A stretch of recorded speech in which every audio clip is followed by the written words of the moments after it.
गणिया block रे आज को सप्ताह है प्रचंड खरा सहित गुड़गुड़ी लगी रही हेले गणिया बजार उपरे कौन भी स्थान में अद्यावधि जलछत्रटीए खोली नहीं।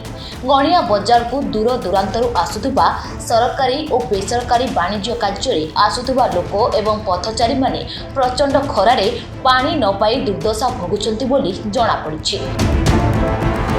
सबुठु बड़ कथा हेउछि खाइबा पई आनिथिबा अर्थ को पानी किनी शोष मेटाई घर को फिरुछंती। आगको श्री रघुनाथ जी लंकापोड़ी यात्रा रहिथिबारु चतुर्दिगरु बहु लोक आसिबार संभावना रहिछि। एथिपाई खूब शीघ्र जलछत्र खोलिबा निहाती दरकार होई पड़िछि।